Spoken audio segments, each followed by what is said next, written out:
আল্লাহ কেন মানুষকে পরীক্ষা করেন? মানুষকে পরীক্ষা করার রহস্য কি?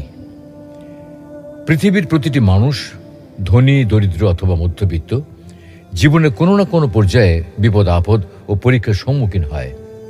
ব্যক্তিগত জীবনে, পারিবারিক বিষয়ে, সামাজিক ক্ষেত্রে, অর্থনৈতিক কর্মকাণ্ডে অথবা রাজনৈতিক জীবনে প্রত্যেক ব্যক্তিকেই কোনো না কোনো পরীক্ষার সম্মুখীন হতে হয়।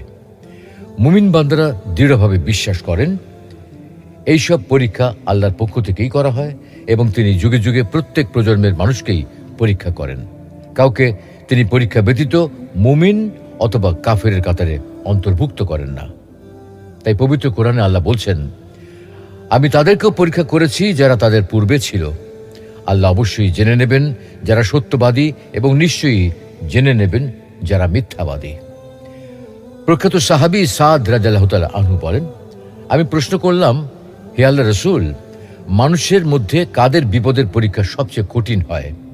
তিনি বললেন, নবীদের বিপদের পরীক্ষা, তারপর যারা নেককার তাদের, এরপর যারা নেককার তাদের বিপদের পরীক্ষা। মানুষকে তার ধর্মানুরাগের অনুপাত অনুসারে পরীক্ষা করা হয়। তুলনামূলকভাবে যে লোক বেশি ধার্মিক তার পরীক্ষাও সেই অনুপাতে কঠিন হয়ে থাকে, আর যে ব্যক্তি দিনের ক্ষেত্রে শিথিল হয়ে থাকে তাকে সেই মোতাবেক পরীক্ষা করা হয়। হে দয়াময় প্রভু, আমার অস্তিত্বের মালিক, ইহকাল ও পরকালের ক্ষমা করনেওয়ালা, শয়তানের ওয়াসওয়াসা ও অবাধ্য নফসের তাড়নায় যে ভুল বা গুনাহগুলি অতীত, বর্তমান, ভবিষ্যতে করেছি, করব, তা হতে মুক্তি চাই আপনার শাহী দরবারে। আপনি সব পারেন। আপনি দিনকে রাতে পরিণত করতে পারেন, আপনি রাতকে দিনে পরিণত করতে পারেন। আপনার কুদরত ও ক্ষমা সব কিছুর ঊর্ধ্বে।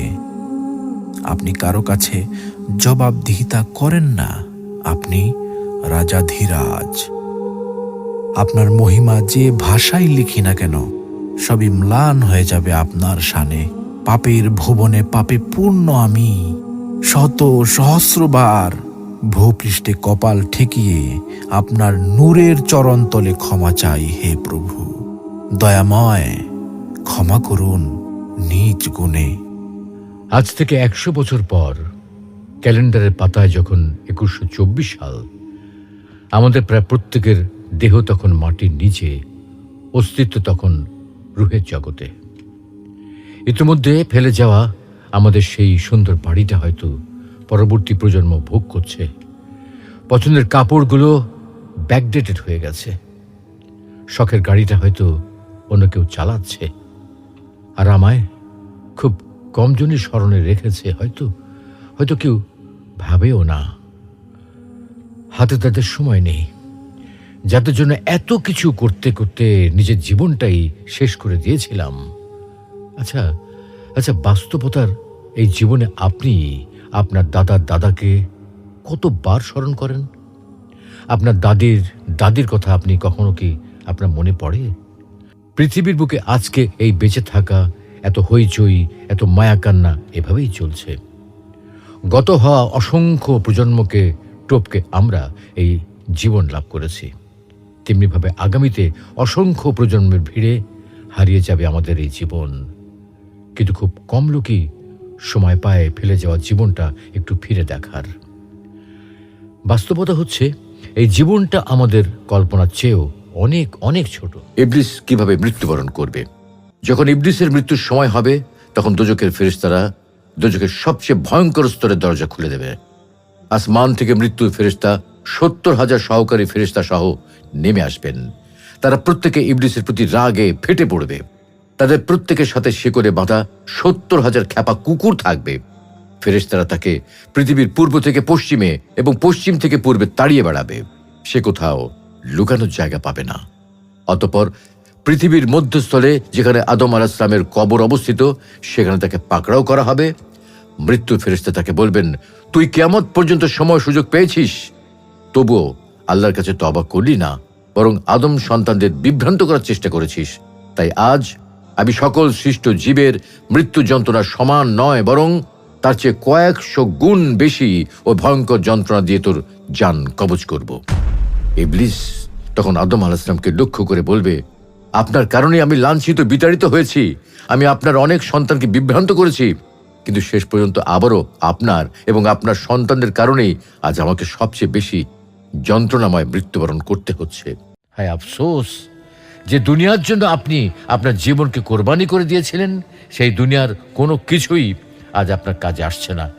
আপনাকে আপনার বাড়ির সামনে সুন্দর বাগানের কবর দেওয়া হয়নি, কারণ বাড়ির সামনের দামি জায়গাটায় আপনাকে কবর দিয়ে এই জায়গাটা তারা নষ্ট করতে চায় না। আপনাকে কবর দেওয়া হয়েছে কোথায়? সেই গোরস্থানে যেখানে সকল মানুষকেই কবর দেওয়া হয়। আজকে ওই দরিদ্র ব্যক্তির সাথে আপনার কোনো পার্থক্য নেই। হ্যাঁ রে দুনিয়া, আজকে আপনার বাড়ির সামনের মূল্যবান জায়গাতে আপনাকে কবর দেওয়া হয়নি। আপনার মৃত্যুর পরবর্তী কিছুদিন পর্যন্ত আপনার প্রিয় মানুষেরা আপনার কথা মনে করবে, আপনার কথা ভাববে, কিন্তু তার কিছুদিন পর তারা আর আপনার কথা ভাববে না। তারা প্রত্যেকেই নিজ নিজ কাজে ব্যস্ত হয়ে যাবে। খুব দ্রুতই আপনি তাদের কাছে হয়ে পড়বেন এক অতীত। আপনি আপনার প্রিয়জনদের জন্য অর্থ উপার্জন করতে গিয়ে আপনার নিজের কথা ভুলে গিয়েছিলেন, আপনি আখিরাতের কথা ভুলে গিয়েছিলেন। কিন্তু হায় আফসোস, আজকে এই সব কিছুই আপনার কোনো কাজে আসছে না। অতএব প্রিয় বন্ধুগণ, সময় থাকতে সাবধান হন। এখনো সময় আছে। এই দুনিয়ার মোহ ত্যাগ করে নিজের আখিরাতের সম্বল সঞ্চয় করুন। আপনার আখিরাতের পাথেও এখনই গুছিয়ে নিন, কারণ আপনার সম্পদ থেকে যদি আপনি নিজেই দান করতে না পারেন, তাহলে আপনার মৃত্যুর পর আপনার সন্তান সন্ততিগণ কেউ কিন্তু আপনার জন্য কিছুই করবে না। মানুষের দেহ সৃষ্টি করার পূর্বে আল্লাহ রাব্বুল আলামিন রূহ সৃষ্টি করেছেন। রূহ সৃষ্টি করে আল্লাহ রাব্বুল আলামিন তাদের